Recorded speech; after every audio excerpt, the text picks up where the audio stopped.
It could be the race of the year. Let's take an early look at the Met Mile. Hi, everyone. Matthew DeSantis, along with my NYRA Bets colleague, Kaylie Shapiro, and we're here for an early preview of the Met Mile, presented by Hillendale. We want to make sure to present our sponsors there as well in this race. But listen, before we get to this really exciting race featuring the likes of Fierceness and White Abarrio and Just a Touch and maybe Nysos and a bunch of other great horses that we're going to talk about, want to make sure to remind you to press that like button and subscribe to NYRA Bets YouTube today. Subscribing is entirely free of cost, just notifies you when new videos drop on the channel, whether those are race previews, full card analyses, handicapping and betting tutorials, and so much more. Additionally, make sure to play the Belmont Stakes with us on NYRA Bets. If you have not yet signed up, use the promo code Belmont25 to get a free $25 bet and up to $200 as a deposit match if you have yet to play on NYRA Bets. Kaylie, that was a mouthful, but we're going to have a lot more to talk about here as we look into what is one of the most exciting races, not just of the coming Belmont Stakes Festival weekend, but of the entire year. Yeah, this could be the most exciting race of the weekend, like you said, besides the Belmont. If you look at this field, I mean, it's jam-packed. It kind of reminds me of when we were talking about the Churchill Downs Stakes and how that race was going to be the race of the year. It certainly lived up to it. So I'm expecting us to see a show in the Met Mile with all the horses showing up, Nysos, White Abarrio, Fierceness. So it should be really exciting. Yeah, we're absolutely. So listen, just for full transparency, we're recording this on Saturday, May 24th. The field will be drawn on Sunday, June 1st. Then the Belmont Stakes field will be drawn on Monday, June 2nd in a special event up in Saratoga. So we're recording this about 7-8 days out from when the actual race is going to be drawn. So listen, there's going to be some speculation. Things are going to change. Kaylie and I have gotten familiar with that with the Belmont. We record a Belmont preview. Gosker decides to go somewhere else. We record a pace projection. Rodriguez decides to finally work out. So listen, things change all the time. And so we're just always going to be here with you on NYRA Bets as they do to give you the most up-to-date and accurate information possible. But listen, when we talk about this field, let's dive into it because it really is, just such an incredible field up there for the Met Mile presented by Hillendale. And we're doing a mile out of the Wilson chute. Though a little bit different than what we've had at the Belmont Park, obviously, with the 1-turn mile. This is more of a 1.5-turn mile. So there is something to take into consideration there. But when you look over this list of just the probables, Fierceness, White Abarrio, Raging Torrent, Just a Touch, Nysos, those 5 horses right there, that's worth the price of admission alone. Yeah, seriously. I mean, just these 5, you can only imagine if any of the others on this list show up. It's going to be very exciting. Obviously, Nysos' return is, what I was most excited about in the Churchill Downs. And that was his first start off a layoff. And he ran like that. You can only imagine the way that this horse is going to run in the Met Mile. But the obvious names that jump off, Just a Touch, that horse has been lights out ever since coming back. And seriously has found a new turn of foot. Obviously, after that break he had, he came back as a complete different horse. Although facing Allowance Company, this is a huge step up from what he's been facing in his last couple of starts. But when you're running triple-digit buyer speed figures, you fit pretty much on par with this field, especially given the class that he was facing as a 3-year-old as well. Absolutely. And listen, but let's start with the 2 big names. Fierceness, the champ is back. The champ was very much so back in that Ali Sheba, setting a track record at Churchill Downs going 1 mile and a 16th. I made this point on the Win Play show. It's not like he set the track record going a weird distance, like 7.5 furlongs or something like that. They run a lot of 1 mile and a 16th races at Churchill Downs, and he set the track record going away in style. He certainly seems to have come back as a more mature horse. Todd Pletcher has mentioned he's put on a lot of weight as a 4-year-old and gotten bigger because he was always a little undersized. When you would see him in the paddock and you'd see Sierra Leone, you'd go, Sierra Leone looks a lot bigger. But he's gotten bigger himself, it seems like. Definitely. And you could think he's a little bit undersized when you're talking about 1.25 miles, 1.8 miles. This is his game. 1 mile and a 16th, a mile. That's his game. I was so impressed by how he looked physically. Looked like he blossomed into like a man almost. This is a horse that even as a 3-year-old, I was always a little bit critical of. But last year at Saratoga, I was like, when's the day that I'm going to really take this horse for what he is? I think he's a monster. So I really hope, honestly, that he gets overlooked a little bit besides the, out of these top 5, or at least White Abarrio versus Fierceness versus Nysos, just a touch. Yeah. I hope that honestly he ends up like second or third choice, but after that track record, Yeah, I don't think there's any chance he's going to be more than the second choice, because White Abarrio, I think, is going to present a really interesting option. It'll be interesting to see how they get bet. But yeah, Fierceness, listen, he's come back. You're right. His game is that mile to a mile and a 16th, mile and an eighth. I mean, in some ways, he's a little bit like a Life is Good. I think under the right circumstances, you can get longer. Obviously, he ran a heck of a race. He won the Travers going a mile and a quarter. So let's not put that beyond him. And then he ran a heck of a race in that Breeders' Cup Classic to stay as close to the pace as he did and not collapse. Was absolutely incredible going a mile and a quarter. So he can do it. But I think you're right. He's at his best probably, and does it easiest when he's at a mile and a 16th. Absolutely. Yeah. I mean, it all depends on how they draw. Obviously, there's a ton. I mean, just a touch is fast. Obviously, White Abarrio, Fierceness. I mean, you're dealing with a whole bunch of fast horses. It's really going to come down to how they draw.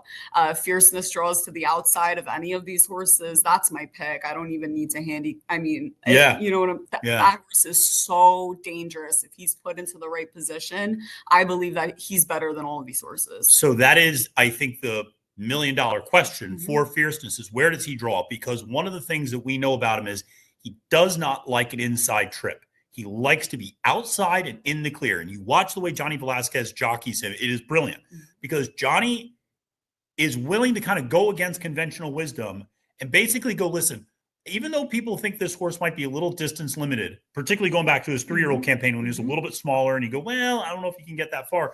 He was willing to give up all of the ground around both turns just to keep that horse in the clear. And he is a different horse when he is in the clear.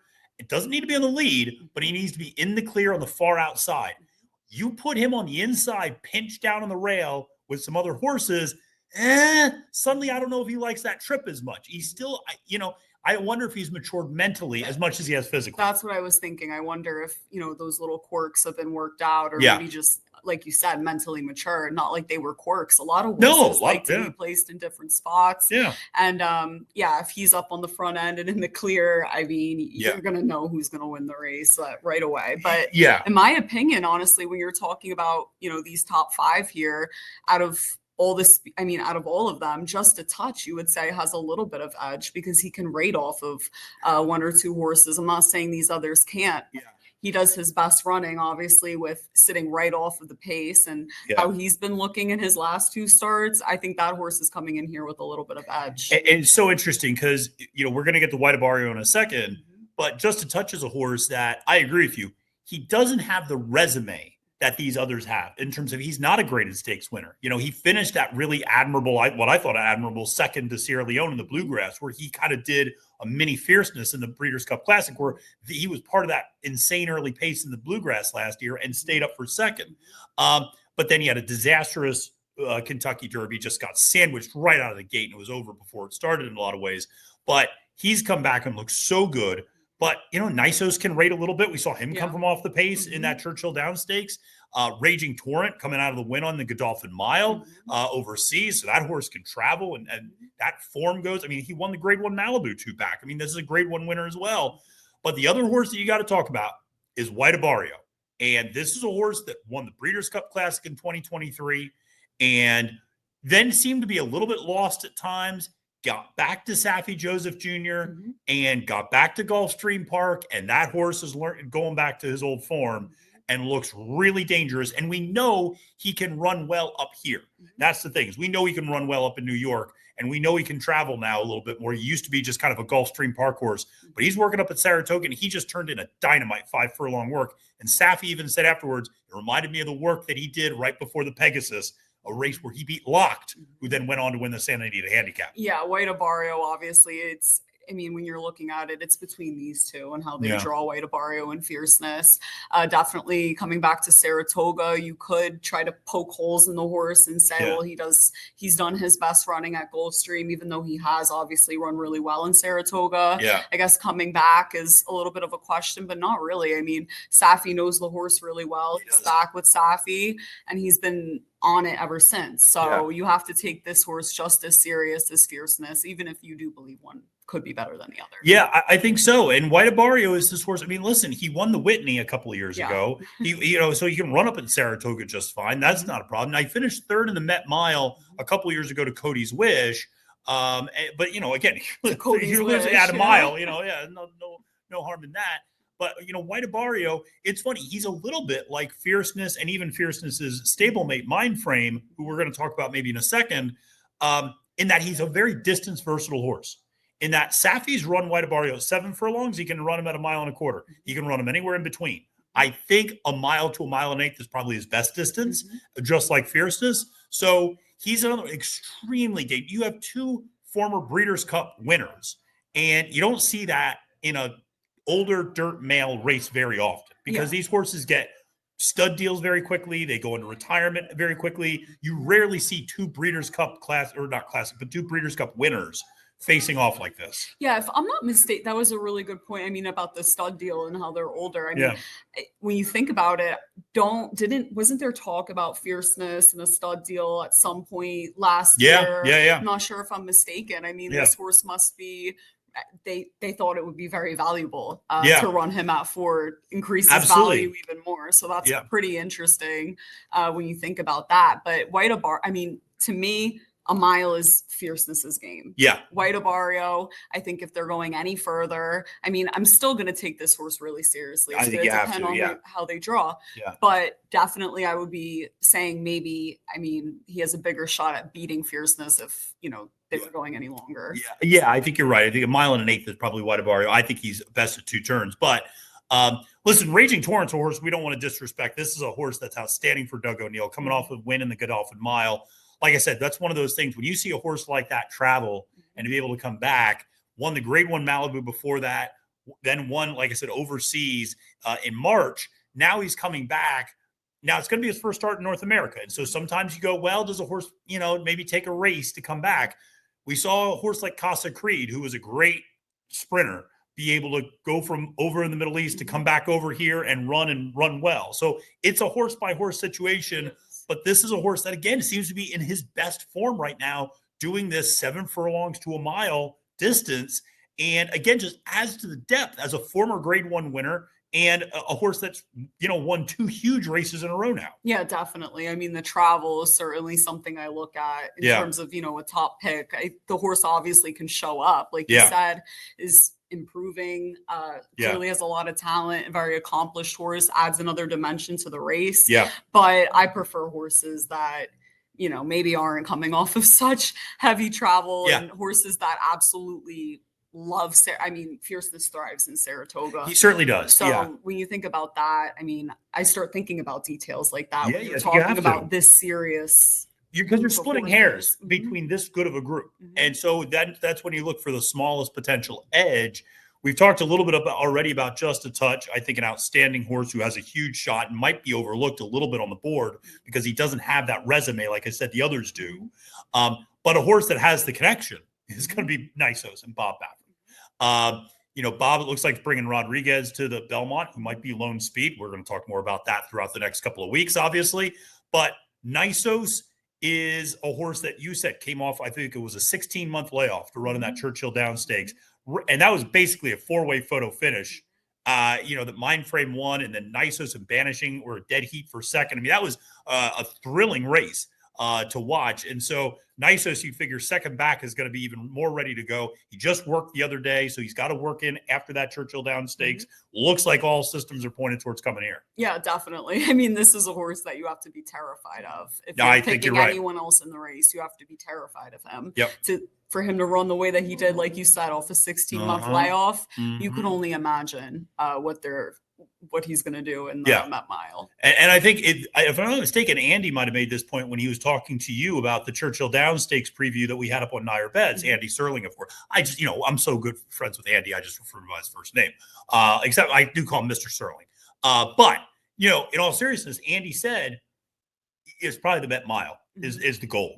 And so that was a little bit of the reason why he was not necessarily picking him in that Churchill Downs, because he said, listen, I think he's obviously a very talented horse, but the goal is the next race, not this race. Which makes complete sense. Absolutely. Yeah, they knew that they weren't going to run him just in the Met Mile, but we even got to take a look at him when we were at church. Yeah, you got a really good right up close and before, personal look. Yeah, I mean, definitely. He's a very impressive horse. Yeah. So really excited to see him in the Met Mile. Definitely shakes things up. Bob having a horse in here too. So it's very exciting. Absolutely. Yeah. I had the glorious responsibility of holding a cell phone up, recording Bob Baffert. Meanwhile, Kaylee's over hanging out with horses and seeing Nysos almost taking off Jimmy Barnes's arm on Shed Row. So listen, those are the 5. It seems like pretty much so locks to be in this race. Now, we just found out Saturday because they drew the Blame Stakes, which, by the way, that looks like a nice race down at Churchill. They're going to have, you have Antiquarian, you got Mystic Dan, the former Kentucky Derby winner. You got a couple of other nice horses, but 2 of them in particular, Post Time and Banishing. These were 2 horses that were under consideration for the Met Mile. I think Post Time might still be maybe under consideration, but is currently entered in the Blame Stakes. So we just want to make sure we let people know that these are horses that are entered in the Blame. Could they scratch and still point up here to the Met Mile? Of course. I think it's probably less likely with Banishing, maybe a little bit more likely with Post Time, but looks like they might be headed somewhere else. Yeah, and pretty good choice. I mean, these horses have a way better shot heading somewhere else with this field. I mean, I take Banishing a little pretty serious coming. I think you have to run, obviously. Yeah. But I mean, they're going to be better off in another spot. So. It's funny you say that. I don't disagree with you. You go against Fierceness, White Abarrio. You go against those first 5 we talked about. I mean, it's not an easy task. But that Blame for a grade 3 race is not easy. No, because you have Antiquarian, you got Mystic Dan, you got Hall of Fame, you got Post Time, you got Banishing. Now I'm not saying Post Time and Banishing couldn't win that race; they easily could, but that's a grade 3. So you're giving up a shot at a grade 1 and maybe even grade 1 placing for a grade 3 where you're maybe not even guaranteed a win. So that's a deeper grade 3. It's a little bit of the situation that we're dealing with the Matt Win, where all of a sudden the Matt Win, because everybody goes, well, we're going to duck Fierceness and Sovereignty in the Belmont. Yeah. And so now we're all going to go, well, now everybody's going to the Matt Win. So now suddenly the Matt Win is like East Avenue, Final Gambit, Burnham Square, Coal Battle, and you go, well, gee, now that's not a good spot. Now suddenly some of them go, well, maybe we do want to go to the Belmont because it might be a little bit easier. Again, it's just, it's going to be interesting to see. Like I said, Brittany is the one who I think, might point Post Time up here. That's a really good horse. And I'll be honest, I don't like to be too critical, but honestly, if that horse should have won a more graded stakes by now, in my opinion. That's a really good horse. And if that horse just gets a more forwardly placed ride sometimes, I think that Post Time's a really good horse. Yeah. It's a grade 2 winner, multiple time grade 2 winner. He's good enough to get a placing here, maybe. Depending on how things go, you never know how things shake out. You never know how much they go at each other up front. And he's a horse that can come from off the pace. So you never know. Yeah. Now, in terms of some of the possibles that we're looking at, Bishop's Bay coming off a graded stakes win last time out. Bookham Danno, one of our personal favorites, not just yours. Crazy Mason, who, not to make a big deal of it, I presented the award to the connections of Crazy Mason in the paddock on, what was that, Wood Memorial Day, and when he won the Carter. And then Stronghold, still have Stronghold here. Will say it looks like he had a little bit of a gap in his workouts. He is back working out. I do wonder if they point him to this aggressive of a spot because of that gap in the workout a little bit. Yeah, I'd lean no, but I mean, who really knows? And Stronghold has been so carefully managed. And I think, and that's not a criticism at all of Phil D'Amato. He has managed this horse brilliantly, in my opinion, to have him win as many races as he has without ever really having to face the toughest competition. But that's another horse coming back from 3 to 4. Maybe has improved, maybe has matured, maybe has filled out. Maybe has kind of found another dimension. We don't know. We haven't seen him at all. You can imagine in a horse that's been managed that way the entire way, they're going to spot him the right way.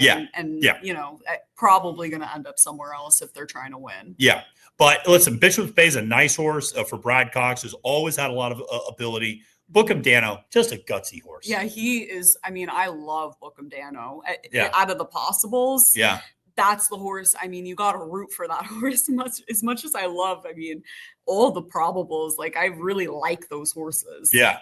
You got to root for the Bookham Danno upset. That is just he's such a cool horse. He is. But in all seriousness, he's a serious horse. Yes. I mean, obviously, No, he's not. Second to Forever Young. Right. Think about it. And he was in that dead heat in the Churchill Downs. Stakes, Yes, yeah. and he fought his way to get there. Yes, he too. did. He's a tough horse. He So is. in terms of actually outside of the horses up on the lead, like Fierceness and White Abarrio, you'd imagine this horse is going to fight for peace. And listen, Bookham Danno can sit a few different types of trips. He can come from off the pace. Versatile. He's a grade 1 winner at Saratoga. Remember, he Yes. won that Woody Stevens last year up there. Now, you could say that was a monumental pace meltdown, and you're absolutely right. But he showed he can win at Saratoga. He can win a grade 1.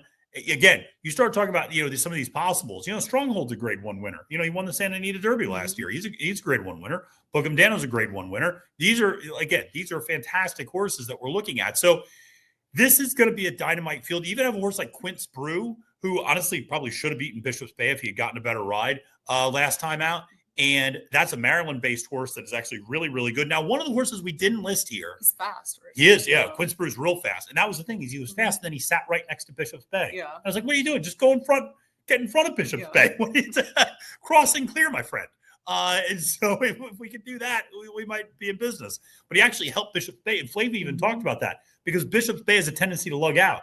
And Quince Brew just stayed to his outside. And even Flavian in the post-race interview said, it was really great to have a horse right next to me. I didn't have to worry about Bishop's Bay lugging out. Don't make the job easier for him. So listen, like I said, Quince Brew, that's a good horse as well.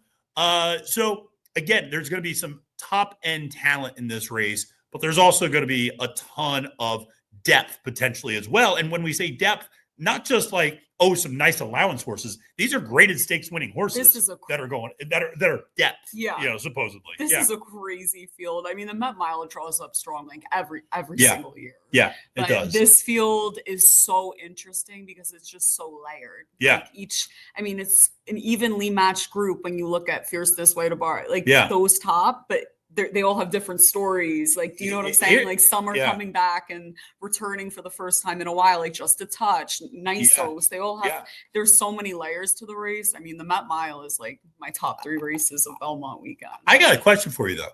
Between Mike Rapoli, between C2 Racing Stables, and Bob Baffert, do you think they can get all their egos into the paddock at Saratoga? Actually, I don't know. The paddock's pretty big at Saratoga, but I don't know. That's a lot to shove into the paddock area.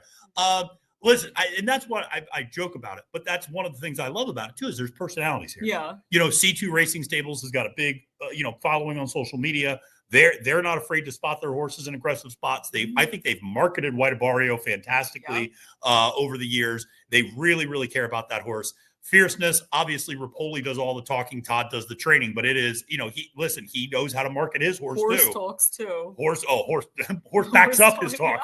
Horse bails out Mike a lot of times with how well he runs. And Bob is Bob. I mean, so a throng of media is going to follow him no matter where he goes. So it's going to be a lot of fun. One of the horses we didn't mention here on this list is Mindframe. And Mindframe, who won that Churchill Downs Stakes, actually beat Nysos, beat Banishing, beat Bookham Danno. He's also obviously a Rapoli horse trained by Todd Pletcher. Has he worked? Oh, yeah. But the thing is, he has not, Pletcher has said, we'd ideally like not to run them against each other.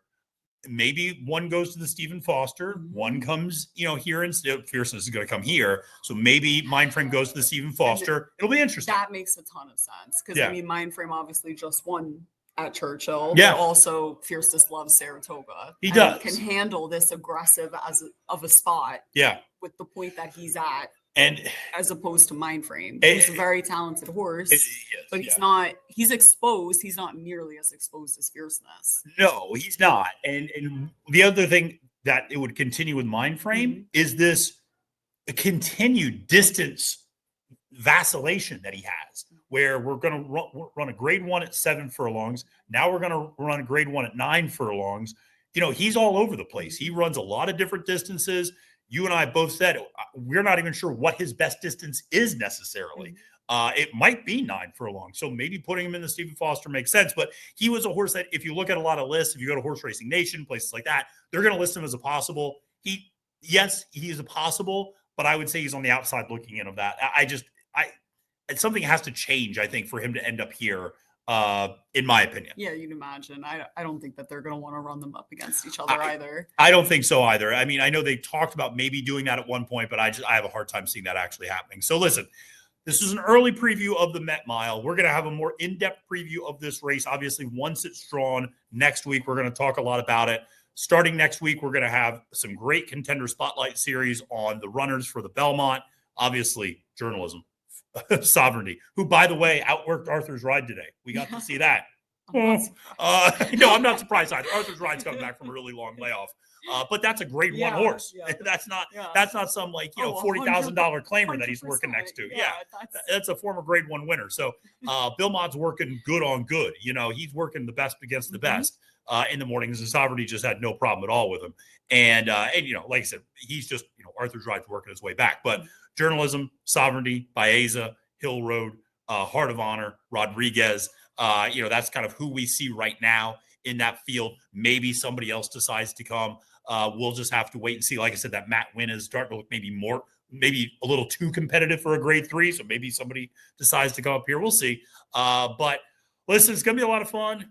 Kaylie, we got to get back to checking out the racing at Aqueduct today. Yes, we do. All right, let's go. Let's hit a pick 5, folks. But hope everybody's enjoyed this early preview of the Met Mile. Like I said, make sure to press that like and subscribe button on NYRA Bets YouTube. Make sure to sign up on NYRA Bets if you have yet to do so using the promo code Belmont25. You get a free $25 bet and up to a $200 deposit match bonus. For those of you who ask, but I'm already a member of NYRA Bets. We have promos every day, and we also do have some money back promos where if you deposit using a certain method, you get $5 added to your account for free. So you just get $5 for just depositing money. So that's not bad. And you only have to deposit a small amount, so it's not a big deal. But you can do it every week. So that's a nice way of adding some bankroll to your capital. So anyway, listen, thank you so much for tuning in. For Kaylie Shapiro, my name is Matthew DeSantis, wishing you a great and profitable day at the races and reminding you, friends, it's now post time.